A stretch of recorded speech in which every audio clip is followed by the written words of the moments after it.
નમસ્કાર મારા વાલા ગુજરાતી મિત્રો, જાગો જોગી જાગો ચેનલમાં આપનું સ્વાગત છે. તો આજે આપણે વાત કરીશું કે પહેલાં કોણ આવ્યું, પહેલાં તમારો જન્મ થયો કે પછી સંસારનો જન્મ થયો. તો કહેવાય છે કે તમારું શરીર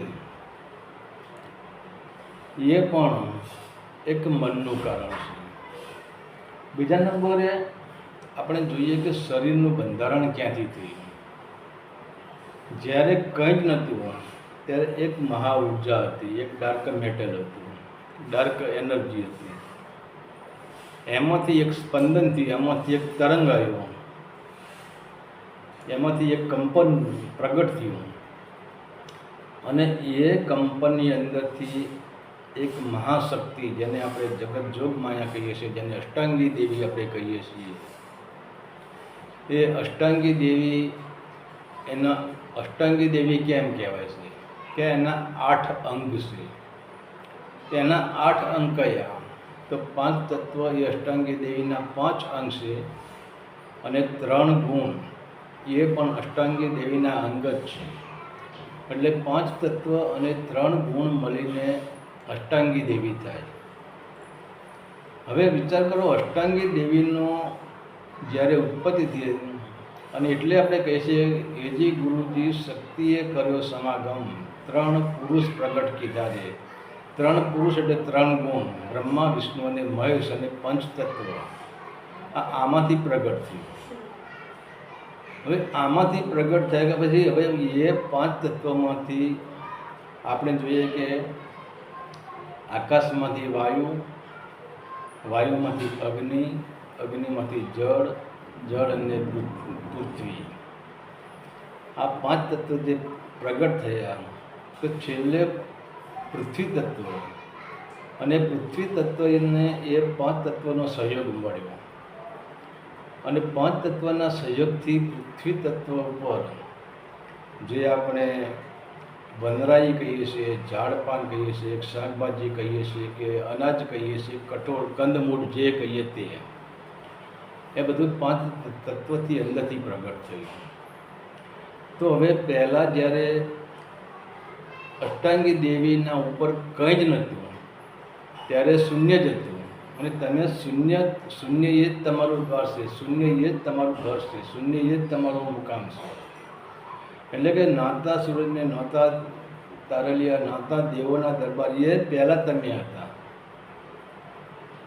તો પહેલાં તમે આવ્યા અને તમારી અંદરથી આ સંપૂર્ણ જગત છે, સંપૂર્ણ અસ્તિત્વ છે, સંપૂર્ણ બ્રહ્માંડ છે, એ તમારા અંદર રમી રહ્યું છે, એ તમારામાંથી પ્રગટ થયું છે. તો જેમ આપણે જોઈએ કે દૂધમાં ઘી રમી રહ્યું છે, એમ તમે સ્વયં પોતે અસ્તિત્વમાં રમી રહ્યા છો. અને આજે જ્યારે સંપૂર્ણ અસ્તિત્વ નહોતું ત્યારે પણ તમે સ્વયં પોતે એક જ હતા. અને આજે અસ્તિત્વ છે, આજે સંસાર છે, આજે બ્રહ્માંડ છે, આજે આપણી આંખોથી આપણે જે સ્થૂળ સંસારને જોઈ રહ્યા છીએ, એ સ્થૂળ સંસાર નહોતો ત્યારે પણ તમે હતા જ. અને હવે અત્યારે એ સ્થૂળ સંસાર છે જે આપણે બે આંખોથી જોઈ રહ્યા છીએ, તો એ સ્થૂળ સંસાર છે ત્યારે પણ તમે તો છો જ. અને ભવિષ્યમાં મહાપ્રલય થઈ જશે અને જે સંપૂર્ણ સંસારનો વિનાશ થઈ જશે ત્યારે પણ તમે તો રહેવાના જ છો. કારણ કે સંસાર તમારામાંથી સંસાર આવ્યો છે, તમે સંસારમાં નથી. તો કહેવાનો મતલબ છે કે આપણે જે અત્યારે જોઈ રહ્યા છે સંસારને, એ સંસાર એ આપણે જે માની લે છે કે સંસાર સત્ય છે, એનું કારણ એક જ છે કે આપણા મનનું કારણ. આપણા મનની અંદર જેમ આપણે જોઈએ કે આપણા મનની અંદર વિષય વાસનાઓ, કામ, ક્રોધ, લોભ, ધીરે ધીરે પ્રકૃતિના જે આવરણો છે, પ્રકૃતિની 2 ધારાઓ છે. તમારે કઈ ધારામાં ભાવવું છે તમારા હાથની વાત છે. જેમ નદીના 2 કિનારા હોય છે, કોઈ પણ વસ્તુના 2 છેડા હોય છે, એમ પ્રકૃતિની ધારાના પણ 2 છેડા હોય છે. તો એક શેડો છે સતનો અને બીજો શેડો છે અસતનો. હવે તમારા મનની અંદર જો સતનો શેડો આવી જાય તો જેમ સૂર્ય આકાશમાં હોય છે અને વાદળો આવવાથી સૂર્ય ઢંકાઈ જાય છે ખરો, પણ વાદળો સૂર્યને મલિન કરી શકતો નથી. એવી જ રીતે તમારું મન સ્વયં પ્રકાશિત હશે, સ્વયં સૂર્ય છે, સ્વયં શુદ્ધ આકાશ જ છે, પણ એની અંદર જે વાદળો વિષય વાસનાના વાદળો આવે છે એને મન પકડી લેશે. એટલે એ મનના કારણે જ આપણું જે શરીર છે એ આપણું શરીર ખરેખર તો છે જ નહીં, એ સ્થૂળ શરીર છે, 5 તત્વથી બનેલું છે અને આપણે 5 તત્વથી ઉપર છીએ. શરીર પહેલાં આવ્યું નથી, પહેલાં આપણે આવ્યા છીએ, પણ આપણે શરીરને આપણું માની લઈએ છીએ. એનું કારણ છે મનનું કારણ છે કે આપણા મનની અંદર વિષય વાસનાઓના વાદળો ભરેલા છે અને એના કારણે આપણે સંસારને આપણે પોતાનો માની લે. કારણ કે શરીર એ તમે જે જુઓ છો એ શરીર તમારા મનની છબી છે, તમારા મનનો પ્રકાશ છે અને તમારા મનનું પ્રતિબિંબ છે.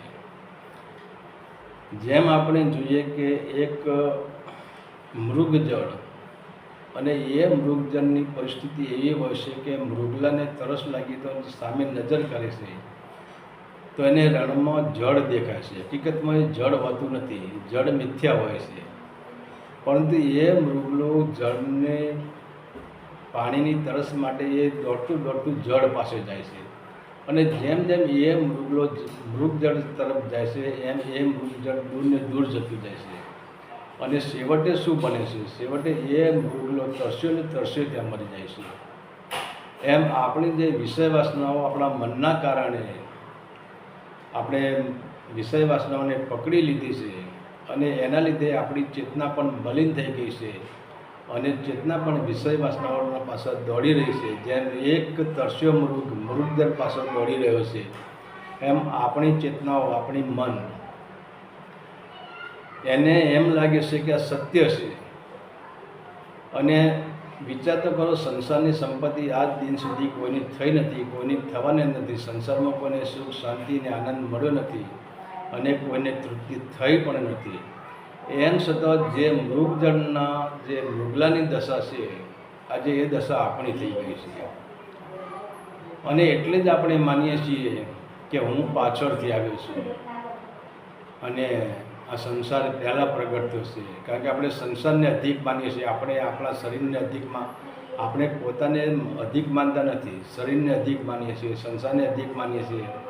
સંસારની જે નાશવાન સંપત્તિ છે એને આપણે આપણા કરતાં મોટો હોદ્દો આપી દીધો છે અને એ આપણે જોઈએ છીએ કે જે સંપત્તિ આપણી નથી, જે સંસાર આપણો નથી, જે પરિવાર આપણો નથી, જે સમાજ આપણો નથી, જે ધર્મ આપણો નથી, જે દેવી દેવતાઓ આપણા નથી, અને એના માટે આપણે કંઈક આખું જીવન આપણે હોમી દઈએ છીએ. અને છેવટે તમે વિચાર કરો, મૃત્યુ પછી કોઈ તમારો ધર્મ કે તમારો સમાજ, તમારી સંપત્તિ કે કંઈ જ તમારી સાથે આવતું નથી. અને આવે પણ કેવી રીતે? તમે આનાથી પર છો. અહીંયા આપણે કહીએ કે પિંડ ને બ્રહ્માંડ, તો તમે બ્રહ્માંડના વાસી છો. પિંડમાં તો તમારો પ્રકાશ જ પડે છે. તમે સ્વયં પિંડમાં તો છો જ નહીં, તમે પિંડથી તો ઉપર છો, પણ તમારા પ્રકાશને તમારી જે ચેતના છે એ ચેતનાને મનમાં એનો પ્રતિબિંબ પડે છે અને પ્રતિબિંબને આપણે પકડી પાડ્યું છે કે પ્રતિબિંબ સ્વયં હું જ છું. તો એ માની લો કે એક શુદ્ધ તળાવ હોય, એની અંદર ચંદ્રમાનો પ્રકાશ પડતો હોય, એનું પ્રતિબિંબ પડતું હોય, તો તમે લાખ કોશિશ કરશો ને તો એ ચંદ્રને તમે પકડી શકવાના નથી. કારણ કે ચંદ્ર ઉપર છે, એ પાણીની અંદર તો તમારી ચંદ્રનું પ્રતિબિંબ જ પડ્યું છે, તો આ તમારું સ્વયં પ્રતિબિંબ જ છે.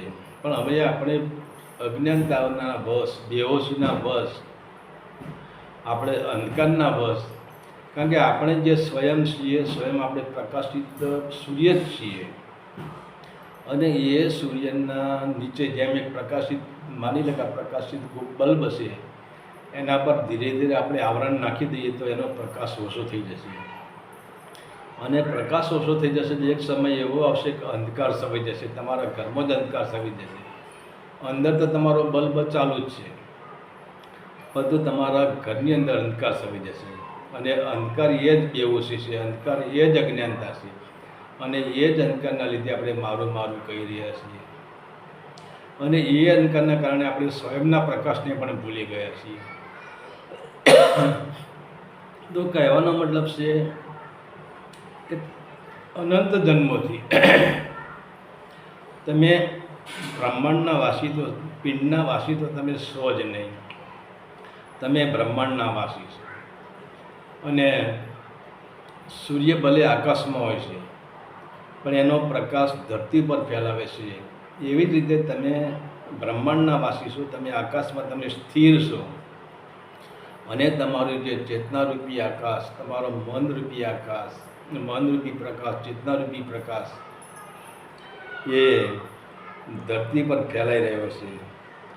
અને બીજા નંબરે આપણે વિચાર કરીએ કે મન દ્વારા ચેતના સંસારમાં ભટકી રહી છે. અને હવે આપણે અહીંયા થાય છે શું? આપણે જોઈએ કે આપણી પાસે એક ધોતી છે, અને એ ધોતીને આપણે